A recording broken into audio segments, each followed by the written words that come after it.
Hello, everyone.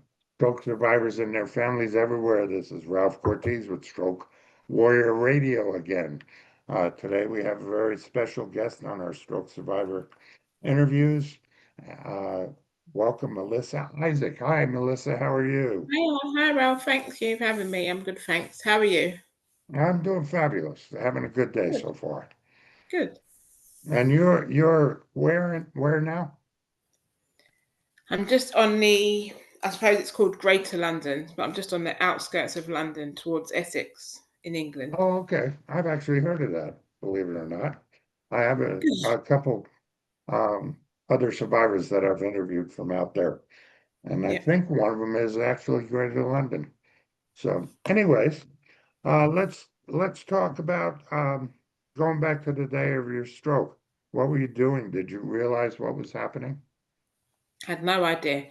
I don't really remember it very well, but it was a Sunday morning, the 2nd of February. Um, so the plan was we were getting up to go to church. And then, so me, I've got two daughters. She's 15, and the smallest one is going to be 2 next month. So the plan was that we were going to go to church, and then I was going to drive to IKEA to get some office furniture. So on that Sunday morning, I think my daughter could hear me calling her, the 15-year-old. And so she came in my room, and I was on the floor next to my bed, where I must have obviously had the stroke, couldn't get up again. I don't Right. really remember falling or anything, but I would imagine I was probably trying to get out of bed to get ready for the day.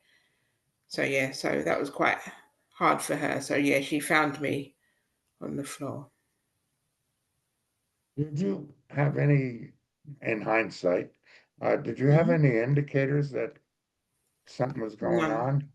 none at all. Um, No, and I and think you're so. I had an ischemic stroke. I think that's how you say it, ischemic stroke, which was a clot on the right side of my brain. okay, Um, but it was, well, I've had so many tests done because I suppose I'm younger than they would predict a stroke to happen. So exactly. I did lots of testing, and I've never had high blood pressure or high cholesterol, so there was really like a bit confused as to what caused it. They think they've found now that it was due to a hole in the heart, which I probably would have been born with, and gone all these years without knowing that I had it. So I think that might have been why I didn't have any symptoms, I suppose, or any indicators leading up to it. How did you end up? I mean, your daughter must have been pretty brave. How did you end up receiving medical attention? Was it fast, delayed, unexpected? Well, I think it was pretty quick. So this was about, I think she found me at about just after 9 o'clock. Um, she contacted my sister, who then contacted one of my other friends who lives quite close by. So she came over to help get me up. I'm guessing they must have put me back on my bed. I don't know. And my brother also came, and he remembers we were in the ambulance by 11:20 in the morning. So it Good. was in, and the hospital was less than half an hour away. So I'm guessing I wasn't there too much longer. So you didn't even know you were having a stroke. No. Uh, that's such a shame. What did you, again, I mean, you're within a year of having your Hmm. stroke. I mean, it was in Yeah. February of this year. Yeah. So what do you wish? I mean, 5 or 6 months in, what do you wish people knew more about recognizing a stroke in the moment? Um, Maybe that it isn't always the obvious things of a mouth drop or slurred speech.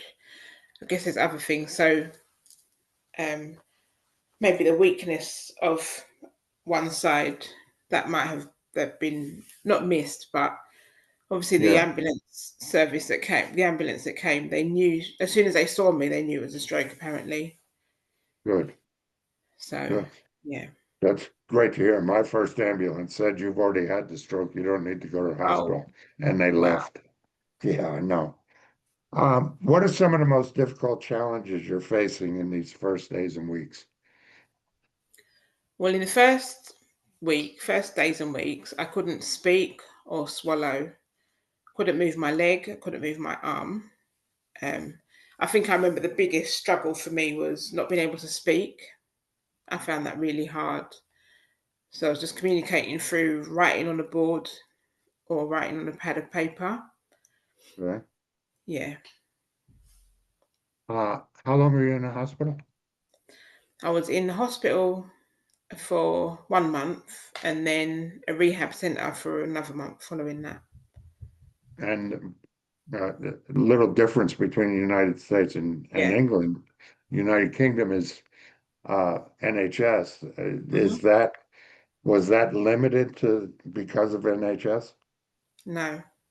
Oh, okay, good, And there was no good. limitations on it. It was literally, I think, for the first month, the hospital care that I needed was medical. And Okay. then I went from there straight to the rehab centre, which was purely rehabilitation. And that was the physio and Yeah, OT and all of yeah, that. speech And you had therapy. the, and you also went through speech therapy. Yeah, I did that as well. What do you, I know I went through this and I went through it for years actually. What are Mhm. some of the moments when you felt hopeless or overwhelmed? I remember having that really, a really down period. I think it was in the rehab. I think because I was expecting that I should have been able to do a lot more. Right. And then you have that realization that you're still quite far from where you want to be. Yeah. I think those are the moments that are quite hard to deal with. Well, you mentioned the physical impairments that you struggled with early. What are some of the emotional, cognitive impairments that you went through? Um, I'd say I think, and still going through because I'm still recovering really. Yes, exactly. So physically, I still don't have full use of my left hand, um, and cognitively, I think my memory has been affected, Okay. and my How conversationally, did I you, tend to jump from one conversation to another. I don't stick with what I'm talking about, which can yeah. be a bit Are you annoying for still going to me. physio? No, that ended last 2 weeks ago. Oh, okay. They have like a 6 week, 6 to 8 week program that is finished now. Again, that difference in NHS and the United Yeah, States. Do you still do physio at home on your own? yeah. And I've started with a personal trainer now as well, Oh, just wonderful. because I want to get some physical strength back, just generally. Because two That's months so into good to hospital, hear. How'd you think of that? how did I think of that? Yeah. I mean, I would have never thought of a physical trainer. Yeah, I think it's just because I wanted to get some. I think I wanted to feel a little bit more like my old self, like Yeah. physically fitter, and I've started putting on a little bit of weight now as well. So I thought, oh, I didn't know if I was ready to just go to a gym and be free to do my own thing. So I thought maybe personal training might be a better way forward. And he comes out to your house and everything? Yeah. Oh, how cool. Yes, That's it's a, really nice working on my balance and just general strength of my arms. So that's good. oh, fantastic. I haven't heard of anybody doing that. That's a great idea. I love that. And one of the things that's so cool is um, your family was so involved in the beginning. Are they Yeah. still that involved? And Yeah.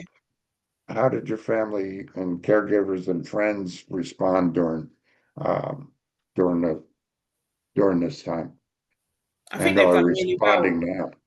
Yeah, I think they've all done really well because it's not only traumatic for the person that's had the stroke, it's traumatic for everyone really. So my mum's in her 80s.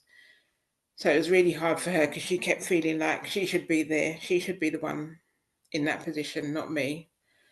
Um, And my sister had to step up quite a lot to help look after the. She's not a baby, but I suppose she's a baby, the 2-year-old. Yeah. Yeah, and then Wow. taxi in for my teenager Good. because How'd she respond? I mean, what was that like with her, for her? who the older one, the older daughter, Yes. very hard. Yeah, it Yeah. was really a Had, big struggle for her because did we have she, a really and close relationship, and so she lost the person that she would chat to at the end of school and share all of her little issues with. Not little issues, but share her issues with. So the emotional challenges in the beginning are yeah. so difficult. First off, when did you realize this was going to be such a long journey? What was that moment that said, oh boy, I got to go through this? I think after being in hospital for 2 weeks, more than or when it had gotten to the 2 week point, I thought, okay, am I ever going to leave? I don't know. It just felt like Yeah. everything had stopped. Yeah. Mm. Did, did, and what's your emotional journey going like now? Sorry, Yeah. say And that I again. asked this because nobody told me it was going to be the most difficult thing I've ever done in my life. Yeah, And the mental challenges were very difficult. I yeah. mean, the depression, the emotionalism, those kind of things. What is that like for you now, and what do you do about it? Well, I think I've kind of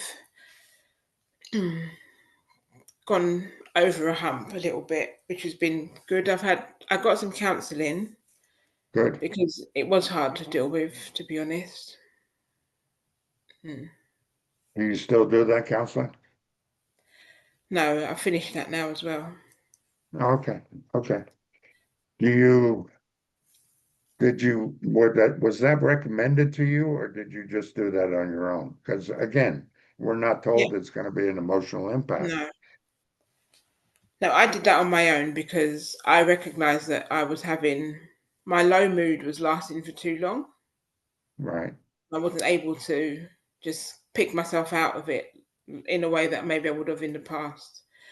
But like you said before, this is like the hardest thing that I've ever had to do. So it's hard to know how to navigate your way around it Hmm. when you've never been there before. Yeah. Again, I'm 9.5 years in, but it's the most difficult thing I've ever done, but it's become the most rewarding.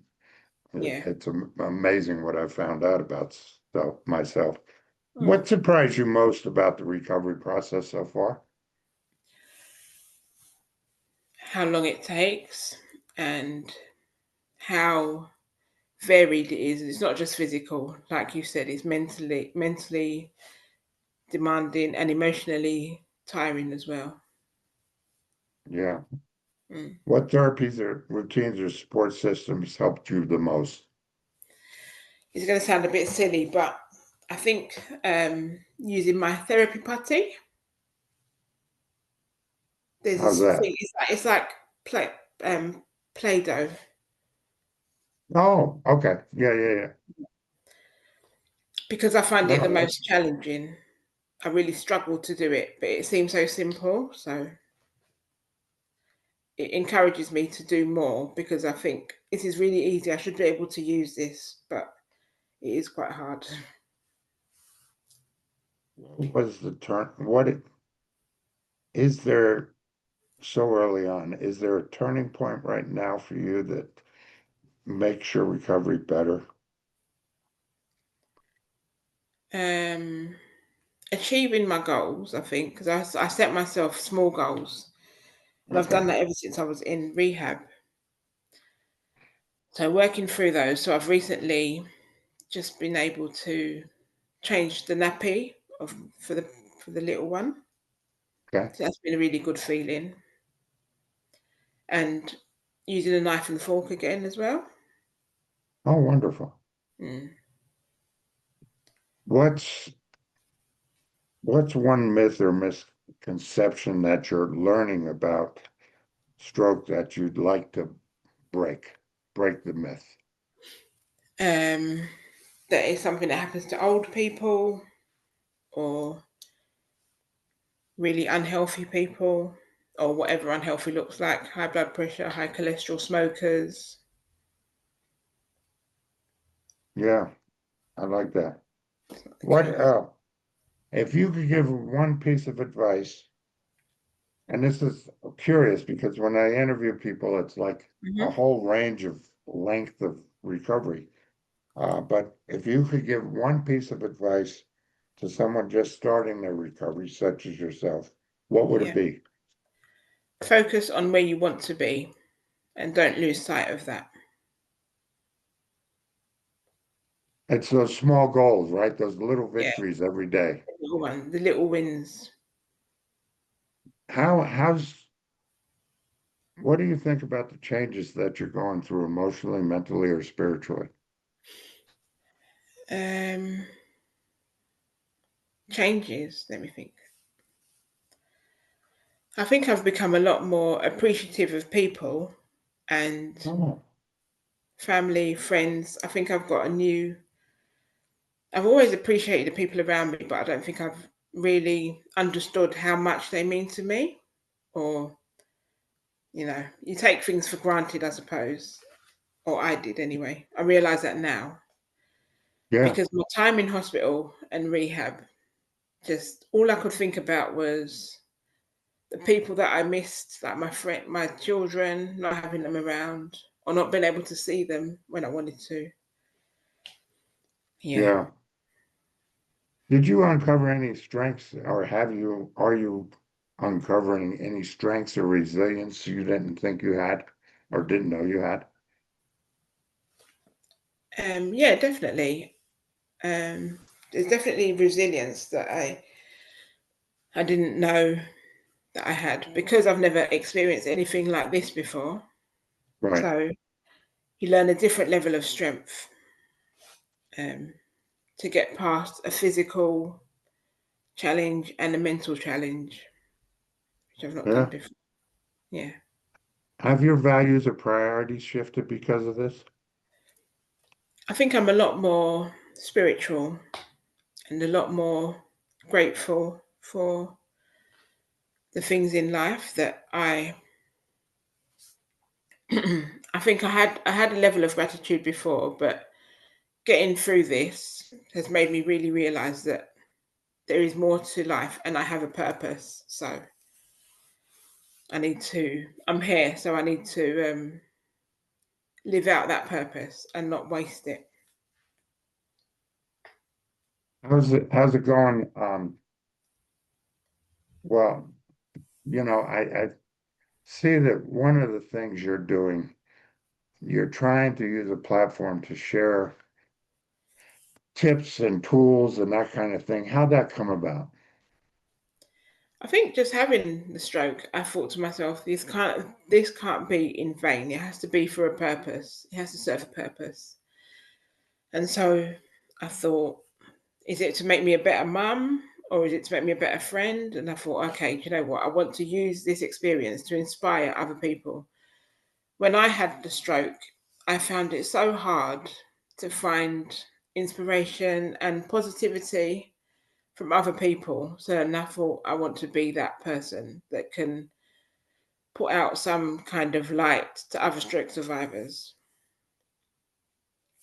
I had joined I love a that. group, an online group, but it was more depressing because people were just like really in a place of struggle. And I get it, but reading it from someone who wasn't there was just bringing me down even more. So I wanted to add a different angle to stroke survival because there is, like you Very said, cool. there is a positivity that comes out of it sometimes. Or it'd be nice if you could help people to find that. Did you have anybody that inspired you to find it? There's a lady that I follow on Instagram.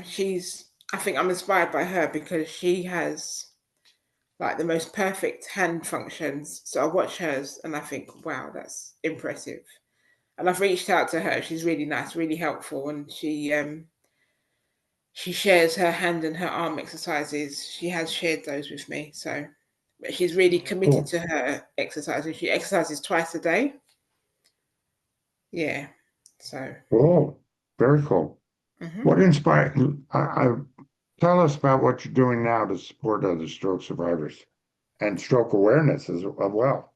Yeah, so the platform, like you said, the Instagram page that I've set up, the hope is that people see that and feel a little bit encouraged by recovery. And obviously, I'm not fully recovered, and I kept thinking that I needed to be fully recovered before I could inspire anyone. And then I thought, no, because I was still inspired by people who hadn't fully recovered themselves. So I figured there may be people who are just a little bit further behind on this journey who can still see things and think, okay, I can do that, or that's probably what's coming up for me next, which is good. Yeah, it's amazing. I found for myself is once I found other stroke survivors, Yeah, my recovery started to become better. yeah, And it doesn't matter what stage you're in, is if you've got another survivor, they understand what you're mm, going through. And it's a unique relationship. I mean, it works very well for a lot of people, to have another survivor or support groups. hmm Do you work with any support groups out there? yeah. So I attend an in-person one on a Monday evening, which is really nice because they're probably the first group of people that I'd met, other than the people in rehab outside. It can be very inspirational, isn't it? Yeah, it's lovely. Are you involved with any other organizations, events, or initiatives, or some of our listeners here or in the United Kingdom should hear about? No, there is a charity that's called, I think it's called Headway. There's someone that they're a group that I want to get a little bit more involved in with because they do some really good work. All right. How do you use your story to help others feel seen, heard, or empowered? I mean, because we're so, I guess lack of choice, a better word. I was ashamed to go out in public. How do you Mm. deal with that, and how do you inspire others to deal with it? Yeah, so I do struggle with that. Obviously, you can see I'm wearing a helmet. So I had to Yeah, have a craniotomy, which is a procedure of removing a part of your skull. So after the clot was removed, it caused some complications where my brain started to swell. right. So the pressure was building up. So they had to remove a part of the skull to relieve that pressure, I suppose. So yeah, being out is a little bit of a challenge for me, but I push through that and I make sure I still not force myself, but I make sure I still go out because I don't want to get stuck with that feeling of being scared to go out or being embarrassed to be out. Yeah, that's an emotional toll. I understand that. Yeah. Um, Couple quick fire questions for you just to get to know you a little bit. What's your Mhm. favorite quote or mantra that keeps you going? Feel the fear and do it anyway. Again, Feel the fear and do it anyway. I love it. I love it. One thing that makes you smile every day. My girls, What is that? my two girls. Oh, fabulous. No, I understand that completely. I have four children, 11 grandchildren, and Oh now wow. two great grandchildren. So it's Oh, like, lovely. yeah. Favorite therapy tool or activity? I think now I'm a personal trainer Oh, good. How often do you see him? once a week. Once a week? Yeah. Very nice. And you still do exercises on your own? Is it once a Yeah. day, twice? Cool. Very cool. What's your go-to comfort food? Sunday roast. Nice, nice. What's a song you use to lift your spirits and motivate you? Again, it's quite a new one for me, but it's I Smile by Kirk Franklin. Oh, cool. That's a cool one. Hmm. What's one word that you can use to describe your journey so far? Enlightening. I've learned a lot Is about it? myself. Enlightening. Oh, I love that. That's a good word. If you could give your pre-stroke self one message, what would it be? Slow down. And Okay. Anything you want to add to our discussion today?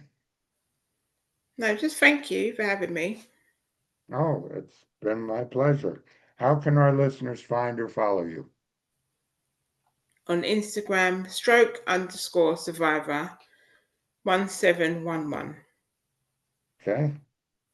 Any other website or anything? No, that's it. Any projects you got going on that you'd like to share? No, there isn't actually. Okay. Any final message for our listeners today? Keep going Yeah. and have Oh, patience with yourself. And for caregivers, have patience with the survivor, and both ways. And yeah. for the stroke survivor, have patience with your caregivers as well, because it is hard for them too. They're watching Yes. someone they love like struggle, and yeah.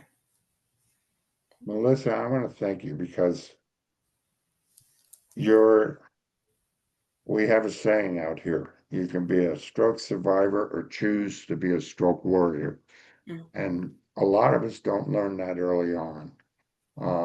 And you've learned that rather quickly. And I want to tell you, it's inspiring to me that that you do what you do and you're doing it so well. Thank I you. really wish you the best of luck, and you're in my prayers. Thank you very much. I appreciate that. Thank you for being with us today. Thanks, Ralph.